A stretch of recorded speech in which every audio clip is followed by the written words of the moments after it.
अस्सलाम वालेकुम नाज़रीन। धरती टाइम्स सां गॾु आहियां अब्दुल अज़ीज़ जतोई। नज़र विझंदासीं ताज़ा तरीन हेडलाइंस ते। गॾा मां आदम सूरीरो जी ख़बर शामिल कंदासीं। डिस्ट्रिक्ट म्यूनसिपल कॉर्पोरेशन मलीर पारां शब मेराज जे मौक़े ते मस्जिदुनि ऐं इमाम बारगाह ॿाहिरां सफ़ाई सुथराई ऐं लाइटूं लॻाइण समेत ॿियूं सहूलियतूं फ़राहम करे रहिया आहियूं।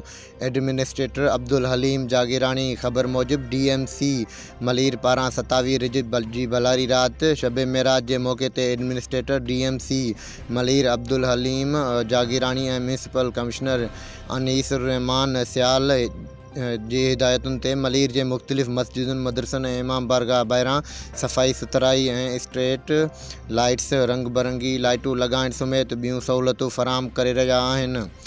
डायरेक्टर नसीर अयूब सलमान कादरी शाहरुख ऐं ॿियनि ऑफिसरनि पारां ईद मिलादुन्नबी सल्लल्लाहु अलैहि वसल्लम जे हवाले सां मलीर जे मुख़्तलिफ़ मदरसनि मस्जिदुनि जो तफ़सीली दौरो कयो वियो। शब मेराज जी मुनासिबत सां आवाम खे बुनियादी सहूलियतूं फ़राहम करण जो जाइज़ो वरितो वियो।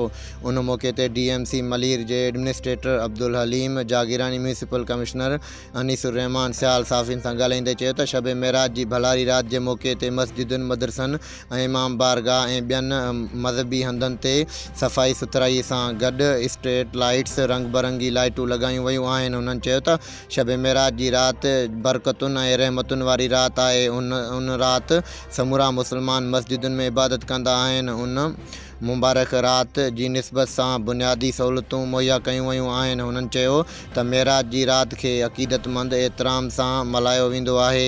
समूरनि मुस्लमाननि खे अपील कयूं था त हिन भलारी राति ते मुल्क जी ख़ुशहाली तरक़ी लाइ ख़ुसूसी दुआऊं घुरियूं वञनि ऐं पाण में अमन प्यार मोहबत ऐं भाईचारे जो माहौल पैदा कयो वञे।